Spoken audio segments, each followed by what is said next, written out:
Hello guys, आज हम जिस मूवी को एक्सप्लेन करेंगे उसका नाम है डॉग टूथ। इस मूवी में किसी भी कैरेक्टर को कोई नाम नहीं दिया गया है और लिहाजा हम भी किसी कैरेक्टर को कोई नाम नहीं देंगे। मूवी के स्टार्ट में हमें एक अजीबोगरीब फैमिली दिखाई जाती है जिसमें होते हैं एक मॉम डैड और उनके 3 बच्चे, जिनमें एक लड़का और 2 लड़कियां थी। यह अजीबोगरीब परिवार बहुत ही दूर रहता था, मतलब सुनसान जगह पर रहता था, शहर से काफी दूर। गाइस, इन्होंने अपने घर के चारों तरफ ऊंची ऊंची दीवारें बांध रखी थी ताकि इन्हें घर के बाहर की कोई भी चीज समझ ना आ सके। गाइस, इनके बहुत ही अजीबोगरीब नियम थे। फैमिली इनको बाहर पढ़ने के लिए नहीं भेज सकती थी, लिहाजा ये इनको घर में टीच करते हैं। साथ में गाइस, इन्होंने ये भी बता रखा था अपने बच्चों को कि दुनिया का सबसे खतरनाक एलियन बिल्ली है। ओ वाह। फिर हम देखते हैं कि ये तीनों बच्चे की रिकॉर्डिंग सुन रहे थे जो कि इनकी मॉम ने इनको सिखाने के लिए रिकॉर्ड की हुई थी। फिर हम इनके डैड को देखते हैं जो ये फैक्ट्री में काम करते थे। वो उसी फैक्ट्री की सिक्योरिटी गार्ड को कार में बिठाते हैं और अपने घर में ले आते हैं। सिक्योरिटी गार्ड की आंखों में पट्टी बांध रखी थी ताकि इन्हें पता न चले कि ये रहता कहाँ है। गाइस, डैड अब इस सिक्योरिटी गार्ड को इसलिए लेकर आए थे कि इसका बेटा इस गार्ड के साथ टपाटप कर ले और मजे ले। और इसके बाद में ये टपाटप करने के बाद में सिक्योरिटी गार्ड इसकी बड़ी बेटी के पास में आकर बैठ जाती है। वो बड़ी बेटी ये कहती है कि तुम्हारे हेयर बैंड में ये क्या लगा हुआ है।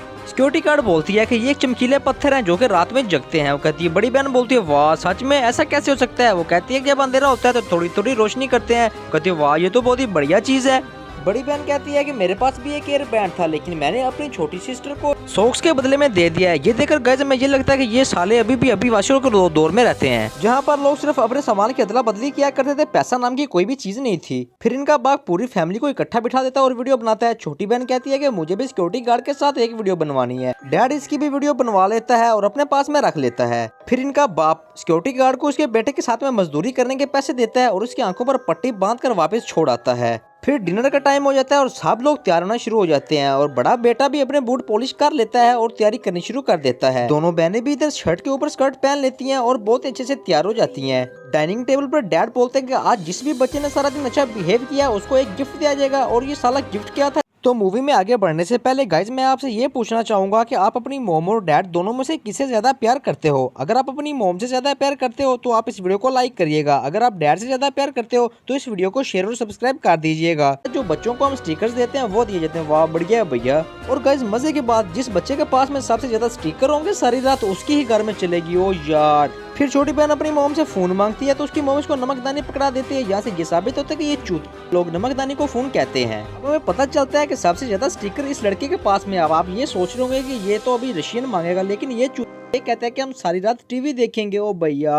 अरे गाइस, हमें ये लगता है कि शायद ये रात में कोई मूवी अच्छे वाली देखेंगे, लेकिन ये वो इस दिन में रिकॉर्ड की मूवी देखने लग जाते हैं। कसूर इनका नहीं है भैया, इनको बताया नहीं रखा था कि मूवी नाम की कोई चीज भी होती है। अब अगली सुबह हम देखते हैं कि ये वही चूतिया अपने डैड की गाड़ी को धो रहा होता है। इसके बाद में वो पेड़ों से जाकर बातें करने लग जाते हैं। एकदम से इसको वो चिरूच काटती है और ये साइको पत्थर उठाता है और घर से बाहर फेंकना शुरू कर देता है। ऐसे हरकत करते हैं इसको इसके पेरेंट्स देख लेते हैं। वो इसको पनिशमेंट करते हैं। उसमें इसको लिसरीन का एक ढक्कन अपने मुंह में रखना था और जब तक इस साइको के पिछवाड़े में जलन नहीं होगी ये तब तक उसको फेंक नहीं सकता था। अब अगली सुबह ये आसमान पर उड़ता है हवाई जहाज देखते हैं तो इसकी छोटी बहन कहती है काश ये नीचे गिर जाए और मुझे मिल जाए। इसकी माँ आकर इसको मुंह पे चिमाटा मारती है और बोलती है जब टाइम आएगा तुम्हें ये भी मिल जाएगा। और फिर ये अपना टाइम पास करने के लिए सारा दिन उल्टे सीधे काम करते रहते हैं, यहाँ तक कि ये दोनों बहनें खुद को क्लोरोफॉर्म सुंघा लेती हैं और बेहोश हो जाती हैं। जो पहले उठेगा वो ये गेम जीत जाएगा। और इधर भैया मॉम ने तो एक टेलीफोन छुपा के रखा था जिससे वो अपने हस्बैंड परमेश्वर से बात करती थी और उसको सारी करंट सिचुएशन बताती थी। वहीं बड़ी बहन उसकी माँ की बातें सुन लेती है और ये बोलती है कि मेरी माँ तो बावली हो चुकी है जो खुद से बातें किए जा रही है।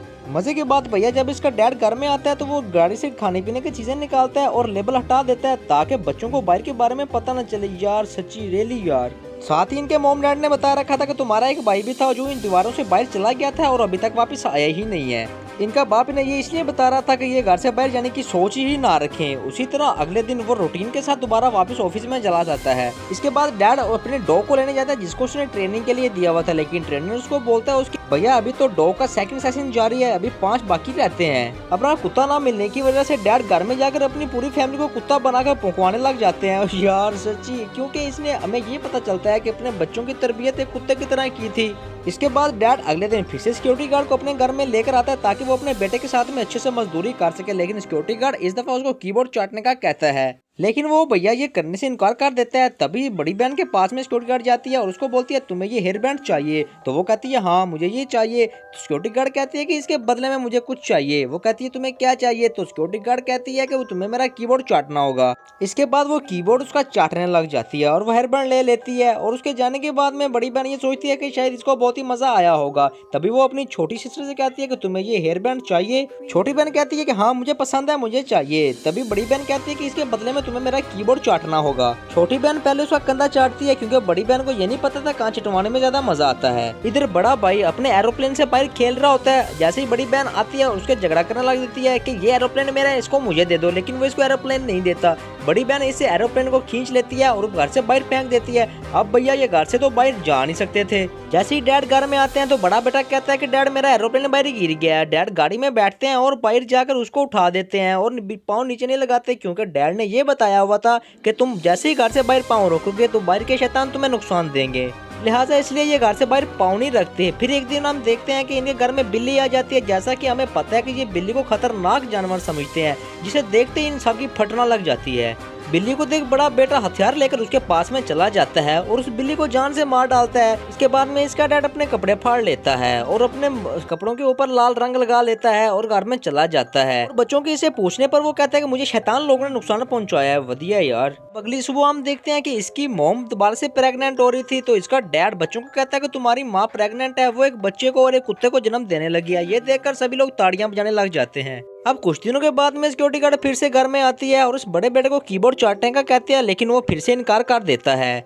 फिर मजदूरी करने के बाद में वो बड़ी बेटी के पास में चली जाती है और उसे फिर से कीबोर्ड चाटने का बोलती है, लेकिन इस दफा वो इनकार कर देती है और बोलती है कि मुझे इसके बदले में क्या मिलेगा। सिक्योरिटी गार्ड बोलती है मैं तुम्हारे बालों के लिए हेयर वैक्स लेके आई हूँ जिससे तुम कहीं भी एडजस्ट कर सकती हो अपने बालों के, लेकिन वो बोलती है मुझे ये नहीं चाहिए, तुम्हारे बैग में जो वीसीआर किट्स है मुझे वो चाहिए। उसके बैग में रखी हुई वीसीआर जो कि हॉलीवुड मूवीज की थी वो इसको अपना कीबोर्ड छुटवाने के बदले में वीसीआर दे देती है।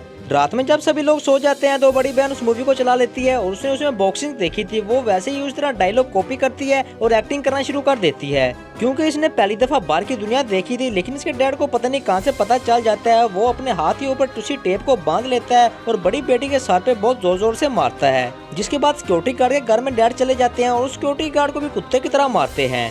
अब तो भैया डैड के पास कोई ऐसी लड़की नहीं थी जो इसके बेटे की प्यास बुझा सके। अब वो डैड ये कहते हैं कि इसकी मजदूरी के लिए इसे अपनी दोनों बहनों से ही टपाटप करना पड़ेगा।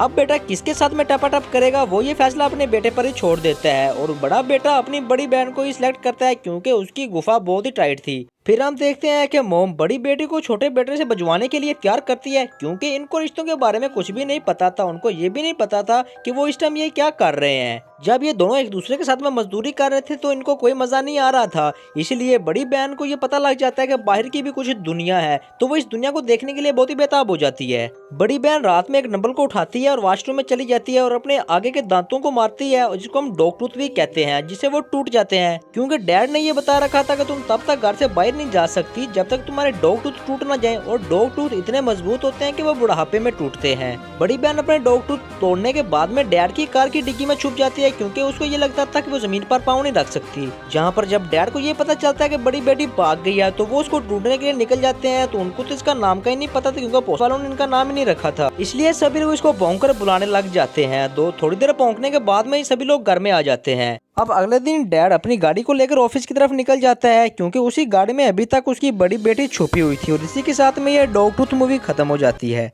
और ऐसी और मजीद न्यू वीडियोस देखने के लिए गाइस हमारे इस चैनल को सब्सक्राइब कर लीजिएगा और बेल नोटिफिकेशन को भी ऑन कर लीजिएगा ताकि कोई भी न्यू आने वाली मूवी आप तक उसी वक्त पहुंच जाए।